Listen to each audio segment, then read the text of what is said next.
రూపాయలు రైతుల ఖాతాలో వేయబోతున్నారు ఒక చర్చ జరుగుతుంది. ఇందులో ఎంతవరకు వాస్తవం ఉంది, ప్రతిపక్షాల విమర్శలు ఏంటి?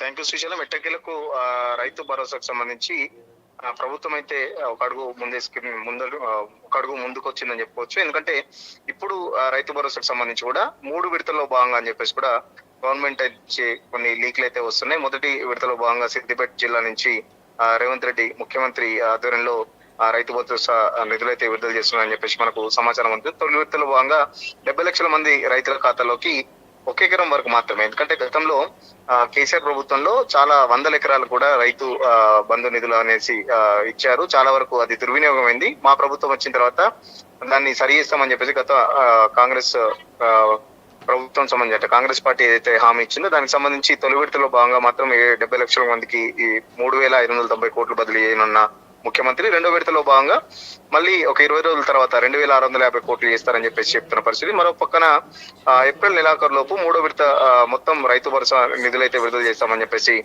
ప్రభుత్వం నుంచి అయితే లీకులు వస్తుంది. సో మొత్తం ఓవరాల్ గా చూస్తుంటే 9,000 కోట్లకు సంబంధించి రైతు భరోసా నిధులైతే విడుదల చేయనున్నట్టు ప్రభుత్వం నుంచి మనకు అందుతున్న సమాచారం. బట్ దీనికి సంబంధించి రైతుల నుంచి కానీ ఇటు ప్రతిపక్ష బీఆర్ఎస్ నుంచి కానీ తీవ్ర వ్యతిరేకత అయితే ఎదురవుతున్న పరిస్థితి. ఎందుకంటే మొదటి నుంచి చెప్తుంది, గతంలో రైతు భరోసాకు సంబంధించి ఎప్పుడైతే మా ప్రభుత్వంలో ఉన్నప్పుడు మేము ప్రభుత్వం దిగిపోయిన తర్వాత రైతు బంధుకు సంబంధించి కొన్ని నిధులు పక్కన పెట్టాం. ఆ నిధులు మాత్రమే ఇచ్చారు.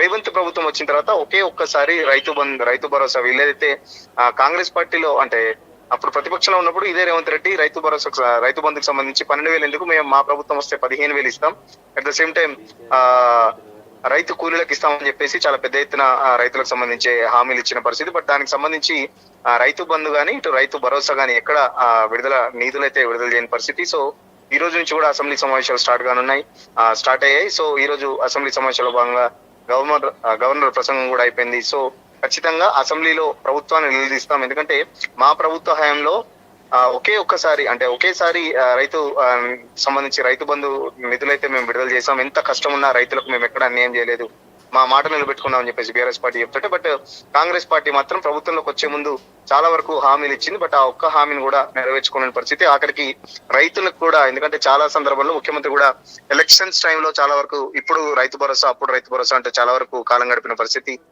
మొన్న మున్సిపల్ ఎలక్షన్ కానీ ఇటు సర్పంచ్ ఎలక్షన్ లో భాగంగా కూడా రైతు భరోసా వేస్తున్నాం అని చెప్పేసి చాలా పెద్ద ఎత్తున ప్రచారం చేసిన పరిస్థితి.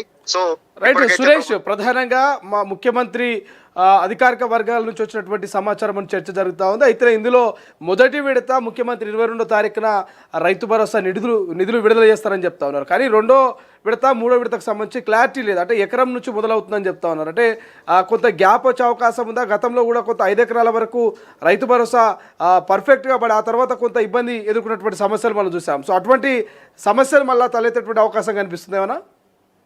ఖచ్చితంగా నిజంగా మీరు చెప్పినట్టు అదే సమస్యలు అయితే మళ్ళీ పునరావృతమయ్యే ఛాన్స్ ఉంది. ఎందుకంటే గతంలో కేసీఆర్ ప్రభుత్వం ఉన్నప్పుడు చాలా 100 ఎకరాలకు వ్యవసాయం చేయని భూములకు కూడా రైతు బంధు నిధులు అయితే ఇష్టారాజ్యంగా వ్యవహరించారు, ఇష్టారాజ్యంగా నిధులు కేటాయించారని చెప్పేసి కూడా కాంగ్రెస్ పార్టీ అప్పుడు ప్రతిపక్షంలో ఉన్నప్పుడు పెద్ద ఎత్తున ఆరోపించిన పరిస్థితి. సో మా ప్రభుత్వం వచ్చినాక రైతు భరోసాను కూడా ఒక స్ట్రీమ్ లైన్ చేస్తాం, ఖచ్చితంగా 5 ఎకరాల వరకే పెడతామని చెప్పేసి కూడా పెద్ద ఎత్తున చర్చ చేసిన పరిస్థితి. దానికి సంబంధించి ఇప్పుడు తొలి విడతలో 70 లక్షల మందికి మాత్రం ఇచ్చిన తర్వాత ఒకవేళ మళ్ళీ రెండో విడత ఒకవేళ రాని రైతులు కూడా ఇప్పటికీ, ఎందుకంటే గతంలో రుణమాఫీకి సంబంధించి కూడా 2 లక్షల రుణమాఫీ ఏకకాలంలో చేశామని చెప్పేసి పెద్ద ఎత్తున ప్రభుత్వం చెప్తున్నా కూడా గ్రౌండ్ లెవెల్ లో మాత్రం 2 లక్షల రుణమాఫీ కాని వాళ్ళు ఇంకా చాలా మంది ఉన్నారు. ఎందుకంటే గతంలో ముఖ్యమంత్రి పిసిసి అధ్యక్షుడిగా ఉన్నప్పుడు ఇప్పుడు మీరు తీసుకోండి 7వ తారీఖు వెళ్ళి 2 లక్షలు తీసుకున్నా, డిసెంబర్ 9వ తారీఖు ప్రజాప్రభుత్వం వస్తుంది, ఇందిరమ్మ పాలన వస్తుంది, ఖచ్చితంగా నేను వస్తే 2 లక్షల రుణమాఫీ చేస్తాను. సో రుణమాఫీకి సంబంధించి ఇంకా చాలా వరకు రుణం మాఫీ కాని పరిస్థితి. సో ఈ రైతు భరోసాకు సంబంధించి కూడా రైతుల్లో చాలా వరకు ఒక ఆందోళన కనపడుతున్న పరిస్థితి. ఎందుకంటే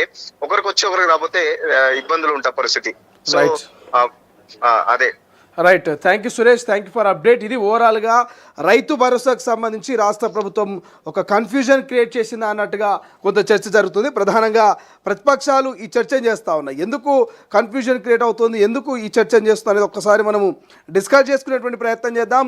సో రాష్ట్ర వ్యాప్తంగా రైతు భరోసా గురించి ప్రతి ఒక్క రైతన్నకు తెలుసు. ఎందుకంటే గత ప్రభుత్వం రైతు బంధు ఇచ్చింది, ఈ ప్రభుత్వం రైతు భరోసాని ఇస్తూ ఉంది. సో ఈ రైతు భరోసాకి రైతు బంధుకు సంబంధించి ఏమైనా డిఫరెన్స్ ఉందా అంటే ఏమి డిఫరెన్స్ లేదు. ఒకటి పేరు మార్పు తప్ప ఎటువంటి తేడా లేదు. ఒకసారి దీనికి సంబంధించి డిస్కస్ చేసుకుందాం. ప్రధానంగా తెలంగాణ వ్యాప్తంగా నడుస్తున్నటువంటి ఈ యొక్క రైతు భరోసాకు సంబంధించిన డిస్కషన్ చూస్తే కాంగ్రెస్ వర్సెస్ బీఆర్ఎస్ మధ్య వార్ నడుస్తోంది. సో ఏమిటి మధ్య? ప్రధానంగా కాంగ్రెస్ వర్సెస్ బీఆర్ఎస్ మధ్య వార్ నడుస్తోంది.